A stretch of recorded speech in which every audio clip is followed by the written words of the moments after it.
সালটা 1989। সকাল সকাল রশিদ ঘটকের আগমনে হেমলতা ভীষণ বিরক্ত হন। তিনি বারবার পই পই করে বলেছেন, পদ্মর বিয়ে আমি এখনই দিব না, পদ্মকে আমি অনেক পড়াবো। তারপরও রশিদউদ্দিন সপ্তাহে সপ্তাহে এক এক পাত্রের খোঁজ নিয়ে আসে। মেয়ের বয়স আর কতই বা হলো, মাত্র 16। শামসুল আলমের মেয়ের বিয়ে হয়েছে 24 বছরে, পদ্মর বিয়েও তখনই হবে। পদ্মর বিয়ে হবে পদ্মর পছন্দ মতো।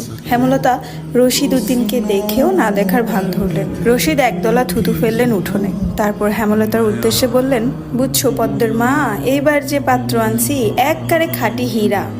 তারপর হেমলতা বিরক্ত ভরা কণ্ঠে জবাব দিলেন, আমি আমার মেয়ের জন্য এখনই পাত্র চাইনি। তবুও বারবার কেন আসেন আপনি? যুবতী মাইয়া ঘরে রাখুন বালা না। তারপর হেমলতা বললেন, মেয়েটা তো আমার, আমাকেই বুঝতে দেন না। হেমলতার কণ্ঠে বিরক্তি ঝরে পড়ছে। রশিদ অনেক চেষ্টা করেও সুবিধা করতে পারলেন না। ব্যর্থ থমথমে মুখ নিয়ে সড়কে পা রাখেন। প্রতিদিনই কোনো না কোনো পাত্র এসে হাতে টাকা গুজে দিয়ে বলবে, মোর্শেদের বড় ছেড়িডারে চাই। রশিদ নিজে নিজে বিড়বিড় করে আওড়ান, গ্যারামে কি আর কোনো সেরি নাই? এই একটা সেরিরেই কেন সবার চোখে পড়তে হইব? চাইলেই কি সব পাম যায়? পূর্ণা স্কুলের জামা পরে পদ্মজাকে ডাকলো, আপা, এই আপা, স্কুলে যাবি না?